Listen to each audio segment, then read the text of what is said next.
Here we are going to discuss a question on binomial distribution. Example 4.5. It says a box contains a large number of red and yellow bulbs in the ratio 1 to 3. So that means every one red bulb, there are 3 yellow bulbs. So you can have a total ratio of 4, and the probability of a red bulb is 1 over 4, that's 0.25, and the probability of a yellow bulb is 3 over 4, that's 0.75. So the bulbs are picked at random from the box. Philip is interested in the number of red bulbs obtained. So the random variable here is the number of red bulbs obtained. Okay, so you can either get a red bulb with every trial or not get a red bulb. You can either succeed in obtaining a red bulb or fail in obtaining a red bulb. So that's a classic setup for the binomial distribution, because there's only one out of 2 outcomes with every trial. So the first question, part A, says to define and describe the random variable. And the second question, part B, says to calculate the least number of bulbs that must be picked so that the probability that there is at least one red bulb among them is greater than 0.95. So let's look at the solutions. Part E, and then part B. For part A, the number of red bulbs obtained out of n trials can be represented by the letter X. So in this example, anytime you see the letter X, you must say the number of red bulbs obtained out of n trials, because n was not defined. The value for n was not given.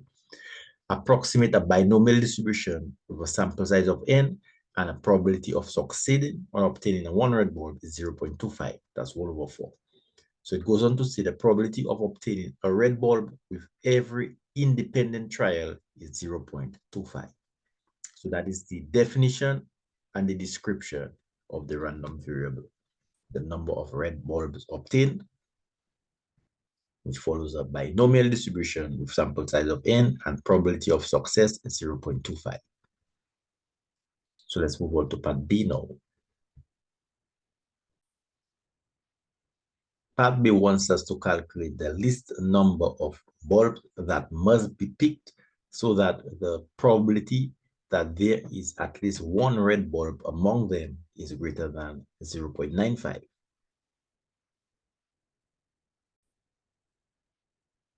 Now, to solve this problem, we're going to make use of the binomial distribution formula. The probability that the number of red bulbs obtained is equal to a certain value R is equal to n combination R. The probability of success raised up to R times 1 minus P raised up to n minus R. Now it says the probability that there is at least one red bulb among them is greater than 0.95. That sentence quoted can be expressed symbolically, because we can translate this worded sentence to a symbolic sentence. And here it is, the probability that the number of red bulbs obtained is at least 1 is greater than 0.95, full stop. So here's the symbolic translation of this.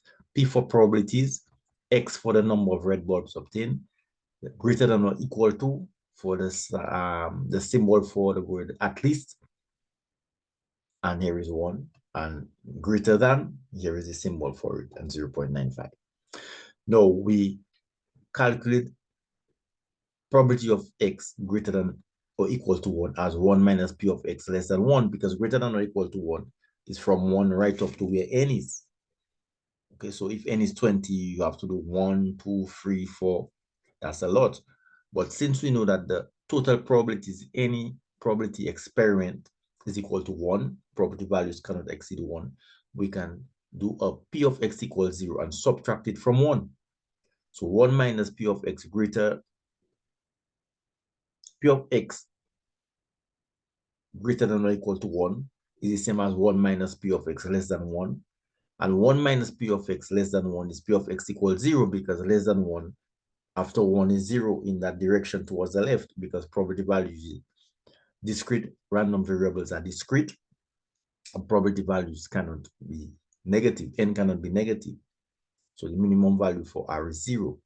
So less than 1 means 0, P of x equals 0.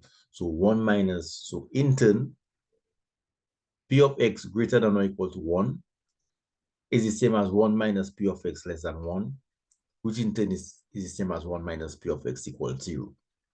Now, P of x equals 0 can be calculated using this formula where R is 0. And we have no idea what n is. P is 0.25, 1 minus P is 0.75. So that gives us n combination 0, 0.25 raised to the 0, 0.75 raised to the n. That is P of x equals 0. Now, n combination 0 is equal to 1. And 0.95 raised to the 0 is equal to 1. Any value raised to the 0 is equal to 1. Any value combination 0 is 1. So that side there is 1 times 1 times 0.75 raised up to n. So this simplifies to 0.75 raised up to n. So therefore, we have simplified version 1 minus 0.75 raised up to n. Okay, so that left side there, P of x greater than or equal to 1 is equal to 1 minus 0.75 raised up to n. So now we are going to equate that left side back to that right side. So 1 minus 0.75 raised up to n have to be greater than 0.95 from the beginning. And now do a little bit of algebra. Cancel out minus 0.75n from the left side, add it on the right side, that's 0.75 raised up to n on the right side, and subtract 0.95 from the left side, subtract from the right and the left. So therefore, 1 minus 0.95 is 0.05. So we have 0.05 raised up to n. 0.05 greater than 0.75 raised up to n. Now, to solve for n now, we have to use logarithms. We've got one equation, one unknown, which is n, and n now is a power, is an exponent. So when we want to solve for an exponent, we can make use of that property of logarithms, which states that if you have log of, there is in base 10, or any base of a particular value, a raised up to m, is the same as m times log in that same base of that value. So that property of logarithms, whereby m as a power can be brought down to be multiplied, can be applied, and that's what we are going to do. And here it says, you are now solving for an unknown power. So you take the logarithms on both sides, which will permit you to use the property log to the base of 10 of x raised up to n is the same as n times log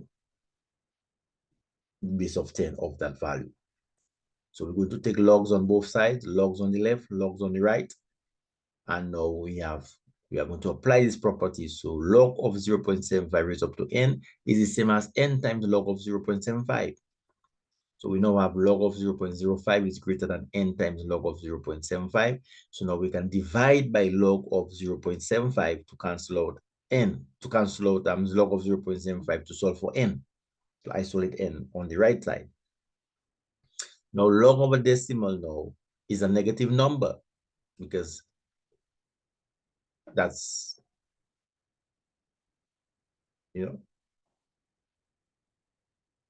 so you reverse the inequality sign because you are dividing by a negative number. Log of a decimal is a negative value, okay?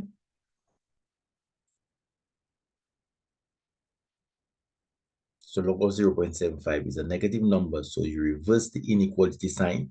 Whenever you are dividing by a, or multiplying by a negative value, you reverse the inequality sign. So therefore you have n now would be greater than log of 0.05 over log of 0.75. N has to be greater than 10.4. Now the question asks for the least number of bulbs that must be picked. And since n is greater than 10.4, hence n have to be equal to 11.